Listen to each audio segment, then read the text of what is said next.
ఒకసారి spine surgery అయిపోయిన తర్వాత ఏమైనా కాంప్లికేషన్స్ వచ్చే అవకాశం ఉన్నాయా, లేదంటే సైడ్ ఎఫెక్ట్స్ ఏమైనా ఉంటాయా? సైడ్ ఎఫెక్ట్స్ అంటే అండి, ఇప్పుడు ఆపరేషన్ చేస్తున్నప్పుడు మనకి స్పైనల్ కార్డ్ ఇంజురీ అంటే పైన ఉండే ఒక లేయర్ కట్ అవ్వడం ఛాన్సెస్ ఎక్కువ ఉంటాయి అన్నమాట. డ్యూరల్ టేర్ అంటారు.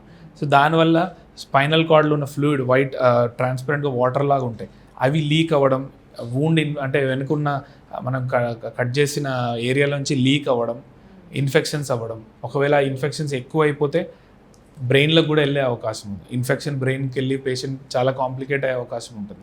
అవి రేర్, అంటే అవి గుర్తించకపోతే బ్రెయిన్ వరకు రీచ్ అవుతాయి. అది స్పైనల్ అంటే డ్యూరల్ టేర్ అని ఒకటి కాంప్లికేషను.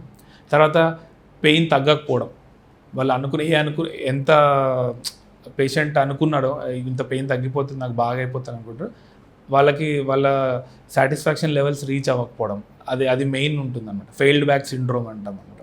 అంటే సర్జరీ చేయించుకున్నాం అయినా కానీ నాకేం రిలీఫ్ కాలేదు అని పాపం చాలామంది అలా కొంతమంది ఉంటారు. అంటే అది కరెక్ట్ ప్యాథాలజీ తెలియకపోవడము, లేకపోతే వాళ్ళకి వేరే లెవెల్లో ఇంకో ప్రాబ్లం రావడము, అలా చాలా రీజన్స్ ఉంటాయన్నమాట దానికి. ఇంకోటి ఏంటంటే అన్నిటికంటే డేంజరస్ కాంప్లికేషన్ ఏముంటుందంటే ఇన్ఫెక్షన్ అండి. వేరే దగ్గర ఎక్కడ ఇన్ఫెక్షన్ ఉంటే అది తొందరగా ట్రీట్ అవుతుంది యాంటీబయాటిక్స్ ఇస్తే. ఇక్కడ స్పైన్లో ఏమవుతుందంటే ఆ డిస్క్ స్పేస్కి బ్లడ్ సప్లై ఉండదు, అంటే బాగా బ్లడ్ వెళ్ళదు. బ్లడ్ ఎక్కడ వెళ్తుందో అక్కడ క్యూర్ అవుతుంది. ఇప్పుడు షుగర్ పేషెంట్స్కి హీలింగ్ అవ్వదు అంటారు కదా, ఎందుకంటే అక్కడ బ్లడ్ వెజల్స్ పాడైపోవడం వల్ల అక్కడ ఎక్కడైతే దెబ్బ తగిలిందో అక్కడ ఇన్ఫెక్షన్ క్లియర్ అవ్వదు. సో డిస్క్ స్పేస్ కూడా చాలా తక్కువ బ్లడ్ సప్లై ఉంటుంది. కొన్ని దగ్గర అయితే డ్రై అయిపోతే అసలు బ్లడ్డే ఉండదు.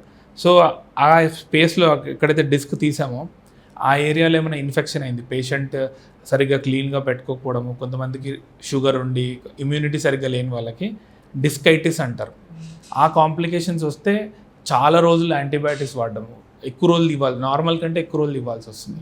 ఇంకోటి పెయిన్ కూడా చాలా ఎక్కువ అయిపోతుంది. అంటే సర్జరీ అయ్యి కొన్ని రోజులు బెటర్ అవుతారు, 1 వీక్ తర్వాత పెయిన్ ఎక్కువ స్టార్ట్ అవడం ఉంటుంది. సో దానికి ఏం చేస్తారంటే దానికి కూడా సొల్యూషన్ ఉంది.